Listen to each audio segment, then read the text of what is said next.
2013 et en 2014. Le théologien suisse qui est actuellement en détention, déjà mis en examen pour viol après les plaintes de 2 femmes. Il rejette ces accusations. En Syrie, l'armée poursuit son offensive sur la Ghouta orientale. Plus de la moitié de l'enclave rebelle serait déjà passée sous son contrôle. Elle les appelle à un respect du cessez-le-feu hier au Conseil de sécurité. Reste pour l'heure lettre morte. Kevin Battista. Une nouvelle réunion, mais aucune décision. À la sortie du huis clos, le président du Conseil de sécurité s'en tient à quelques mots. Les membres du Conseil de sécurité ont discuté du cessez-le-feu et ont exprimé leur inquiétude quant à la situation humanitaire. Le Conseil de sécurité renouvelle son appel à l'application de la résolution 2401. Le Conseil réuni en urgence à la demande de la France et du Royaume-Uni a également réclamé que les convois humanitaires parviennent bien à la Ghouta. Depuis le 18 février, l'armée syrienne mène une offensive aérienne et terrestre sur la Ghouta orientale. Le régime aurait repris le contrôle de la moitié de la dernière enclave rebelle près de Damas. Les troupes se rapprochent désormais de la ville de Douma avec un objectif, scinder la Ghouta orientale en 2 parties. Selon l'Observatoire syrien des droits de l'homme, le village de Beit Sawa serait notamment tombé aux mains des troupes loyales à Bachar al-Assad et 700 auxiliaires afghans, palestiniens et syriens venus d'Alep. Face à l'avancée, de nombreux civils fuient comme ils peuvent. Nous avons quitté Beit Sawa sous les bombardements. Nos affaires, tout est resté là-bas. Nous sommes partis avec seulement nos vêtements sur le dos. C'est ce à quoi nous sommes confrontés. Déterminé, Damas continue d'acheminer des renforts sur zone, notamment des unités de la garde républicaine. C'est aujourd'hui qu'il doit dire d'où et de combien il compte taxer les importations américaines sur l'acier et l'aluminium. Donald Trump préside une réunion dans les prochaines heures, mais il promet d'être flexible et équitable. Sonia Dridi, vous êtes avec nous en direct de Washington. Il baisse d'un ton, le président américain.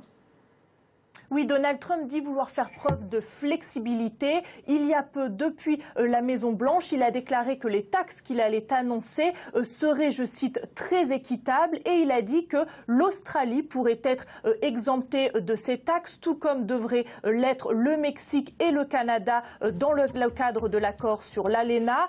Par contre, Trump a été très critique de l'Allemagne, qu'il accuse d'avoir profité des États-Unis pour les dépenses de l'OTAN. L'Union européenne en général est dans sa ligne de mire. Et un peu plus tôt, sur Twitter, Donald Trump a été clair. Il a dit que les États-Unis feraient preuve de flexibilité et de coopération avec, je cite, leurs vrais amis, ceux qui sont leurs amis dans le commerce, dans le domaine du commerce et de la défense. Donc l'administration Trump pourrait faire du cas par cas. Alors cette souplesse peut s'expliquer aussi par le fait que le président américain est sous la pression de membres de son propre parti. Des élus républicains de la Chambre des représentants lui ont écrit une lettre pour lui dire leurs préoccupations. Ils lui ont demandé de ne pas mettre en place des taxes uniformes et de plutôt instaurer des mesures ciblées. Et on sait que ces annonces de ces taxes sur l'aluminium et l'acier ont aussi créé une certaine agitation à la Maison-Blanche, puisque son conseiller économique Gary Cohn a démissionné car il est opposé à ces mesures protectionnistes. Mais Donald Trump y tient. Il veut satisfaire son électorat, notamment à l'approche des élections de mi-mandat. Merci Sonia Dridi avec nous en direct de Washington. C'est l'attente des résultats au Sierra Leone. La commission électorale appelle à la patience après les élections législatives et présidentielles d'hier. Le principal parti d'opposition lui dénonce une tentative d'intimidation du pouvoir après un raid de la police chez son candidat, Pierre Leduf. La police est sur le qui-vive. Si le scrutin s'est globalement déroulé dans le calme, quelques incidents sont à déplorer.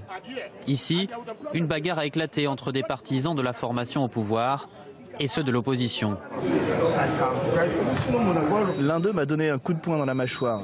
J'étais surpris et j'ai demandé « Qu'est-ce que je t'ai fait ?» Donc j'ai reculé, mais entre 5 et 10 personnes m'ont sauté dessus. J'en ai attrapé un et on s'est battu au sol. En fin de journée mercredi, la police a perquisitionné le domicile du principal candidat d'opposition, Julius Maada-Bio. Elle a examiné plusieurs ordinateurs car elle soupçonnait un piratage en vue de manipuler le scrutin. Bio, SLPP. Le dépouillement a commencé, mais les résultats de ce premier tour ne sont pas attendus avant une dizaine de jours. 16 candidats étaient en lice. Les favoris sont Samura Kamara du parti APC au pouvoir et Julius Maada Bio, dont les locaux ont été perquisitionnés. L'outsider Kandé Yunkela pourrait être le faiseur de roi en cas de second tour. Les plus de 3 millions d'électeurs choisissaient aussi leurs députés et leurs conseils municipaux. Le bilan de l'administration sortante est très partagé, après sa difficulté à gérer les conséquences d'un glissement de terrain meurtrier cet été en périphérie de la capitale et celle de l'épidémie d'Ebola qui pèse encore sur l'économie. Si aucun candidat n'obtient plus de 55% des suffrages au premier tour, un second sera organisé 15 jours après la publication des résultats. 30 à 50 cm de neige par endroit, des vents soufflant à près de 60 km/h. Le nord-est des États-Unis traversé par une tempête de neige. Plus de 2500 vols ont dû être annulés dans les aéroports de la région. Des accidents de la route ont eu lieu ainsi que des coupures d'électricité pour des milliers de foyers. Les écoles comme les tribunaux ou encore les services publics sont malgré tout restés ouverts, même si beaucoup vont fermer plus tôt que prévu, et ce afin de permettre aux employés de rentrer chez eux. On passe au journal de l'économie à présent avec Johanna Citruc. Johanna, on revient sur la décision de Donald Trump donc de taxer les importations d'acier et d'aluminium. On attend de savoir exactement quels pays seront visés et à quel taux, mais en tout cas, pour l'instant, lui semble se dire flexible. Après avoir envisagé d'exempter plusieurs pays, le président américain a publié un tweet dans lequel il promet de faire preuve de flexibilité et de coopération avec les vrais amis des États-Unis.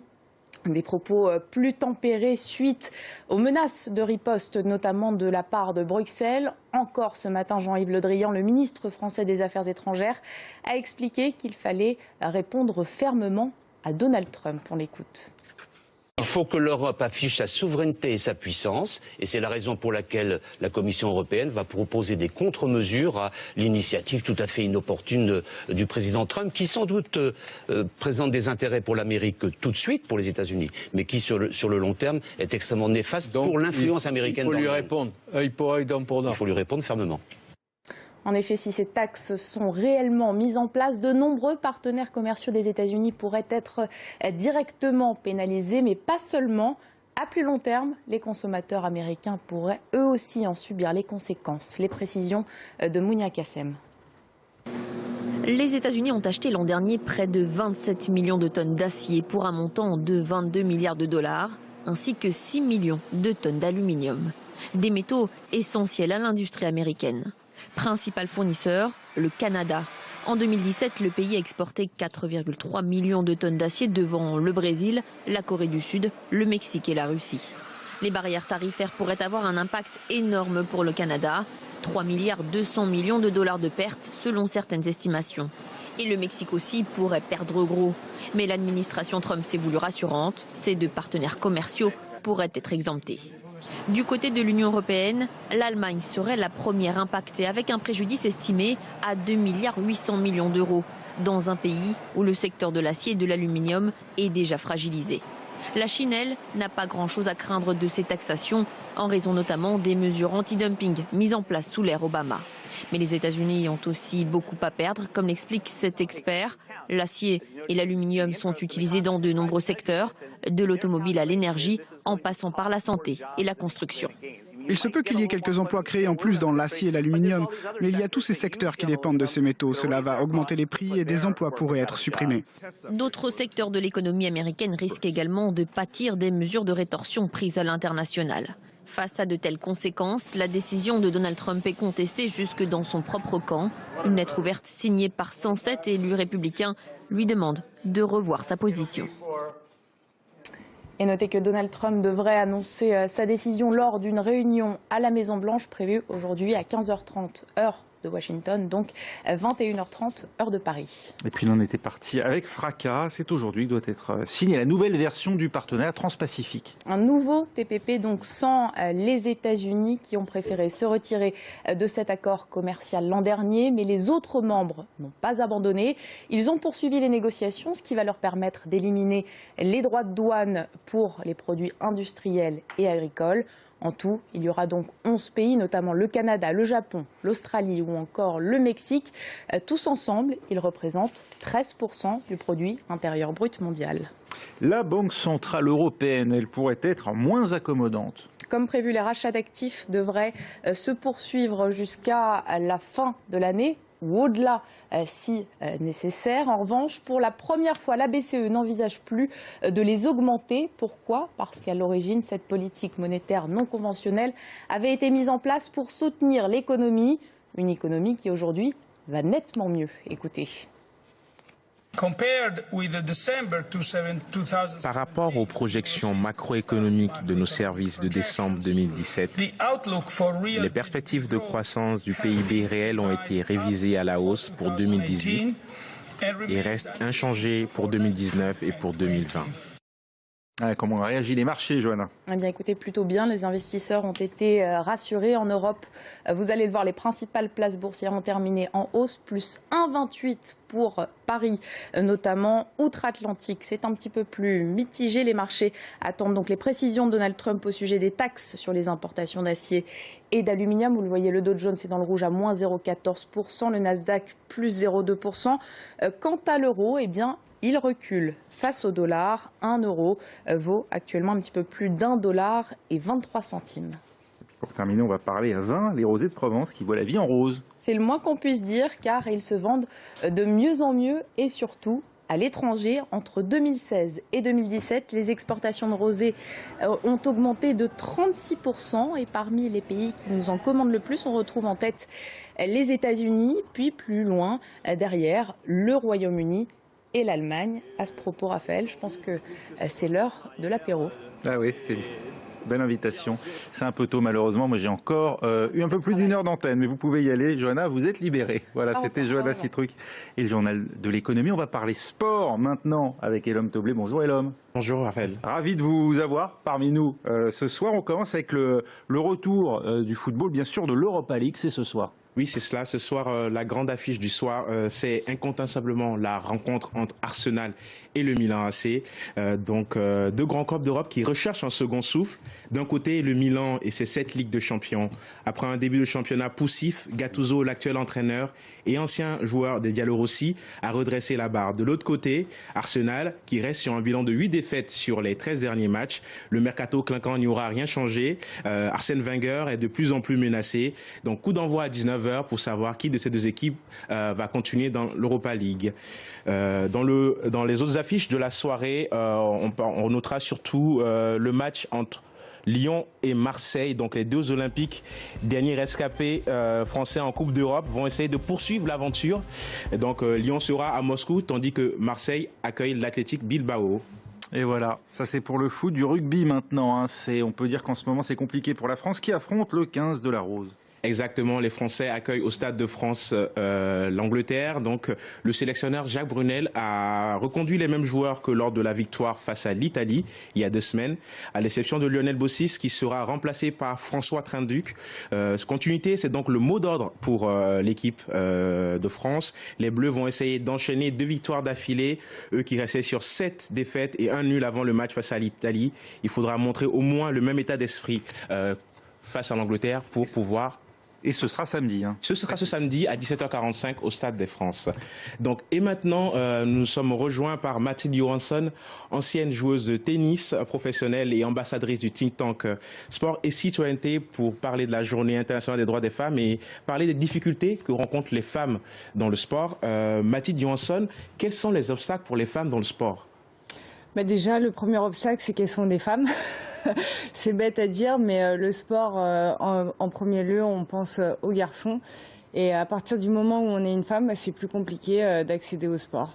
D'accord. Donc au tennis, par exemple, on sait qu'il y a eu beaucoup de polémiques autour, par exemple, des prizes qu'on donne, des primes qu'on donne à la fin des tournois. Est-ce qu'on tend vers une égalité entre les hommes et les femmes sur...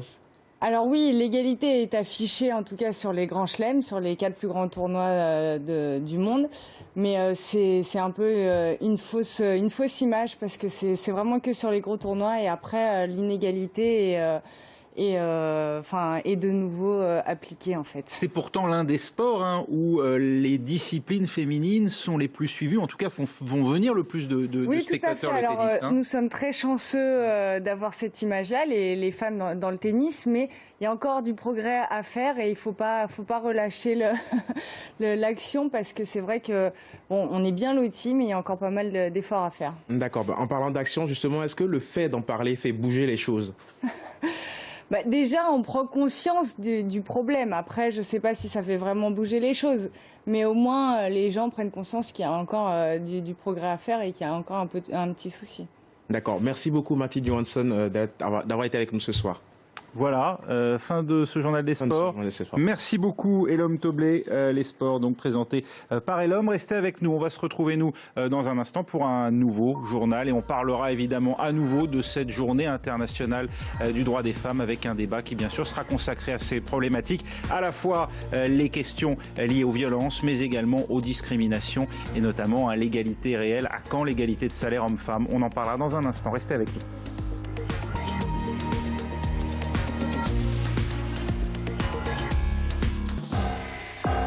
Reporter, présenté par Antoine Cormery. En fuyant la ville de Benghazi sous la pression des troupes du général Haftar, les extrémistes de l'organisation État islamique ont laissé derrière eux un terrain miné, au propre comme au figuré. Les commerces se réouvrent, la ville se réorganise, mais tout peut exploser à chaque instant. Ingénieurs, médecins ou professeurs de musique comme Mahmoud se sont portés volontaires pour aider l'armée à débarrasser la ville des explosifs. Après 4 ans de conflit, ces citoyens n'aspirent qu'à l'harmonie et espèrent qu'un jour, le professeur de musique n'aura plus à déminer. Reporter, à voir sur France 24 et sur france24.com. Billet retour, présenté par Vincent Roux. Un mouvement révolutionnaire qui prend les armes. 20 ans de conflit et près de 70 000 morts. Le Sentier lumineux, fondé à la fin des années 60, est un douloureux souvenir pour le Pérou. 25 ans après l'arrestation de son fondateur, que reste-t-il du mouvement? Ses membres entretiennent-ils encore la nostalgie de leur époque maoïste? Et comment se reconstruisent les familles des milliers de victimes encore introuvables? Billet retour, à regarder sur France 24 et france24.com.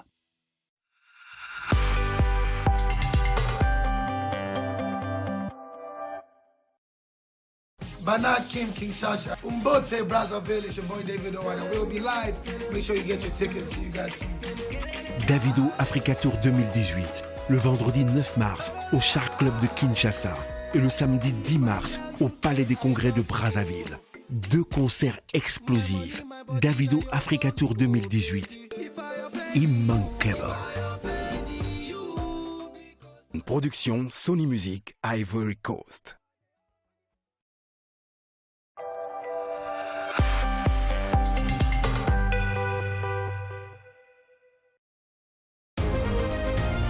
France 24, le monde en direct. Un réseau mondial d'observateurs. France 24, des correspondants et des reporters sur tous les terrains pour vous offrir le meilleur de l'actualité. France 24, l'information, partout, sur tous les thèmes. France 24, une fenêtre ouverte 24 heures sur 24 sur le monde.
C'est ici, à Kigali, que le Rwanda recevra du 12 au 16 mars 2018 la 11e Assemblée générale de l'UAR, l'Union africaine de radiodiffusion. Les représentants des 54 organismes membres évalueront et débattront des grands défis de la radio et de la télévision en Afrique. Kigali, du 12 au 16 mars, le regard des professionnels de l'audiovisuel africain.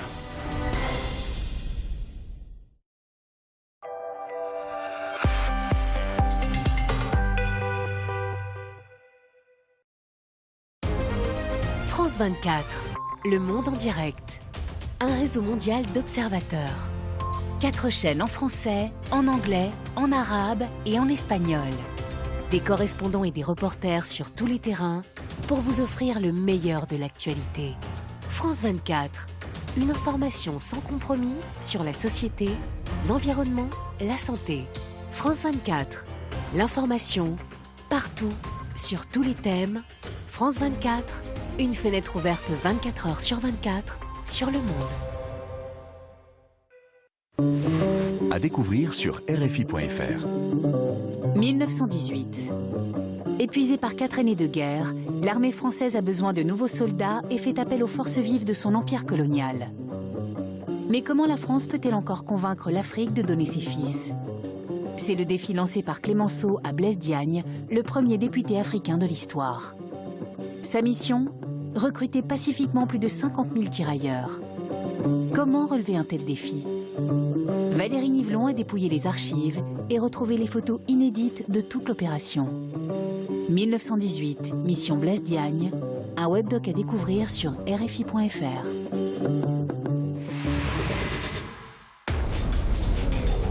« 7 jours en France ». Comment le Grand Paris veut révolutionner la vie de millions de Franciliennes et de Franciliens, ces hommes et ces femmes qui vivent dans la région la plus peuplée de France. Venez le découvrir cette semaine dans ce numéro spécial de 7 jours en France. Són les 7. Restaurant Tic Tapa i Beluga Marisqueria patrocinen el trànsit.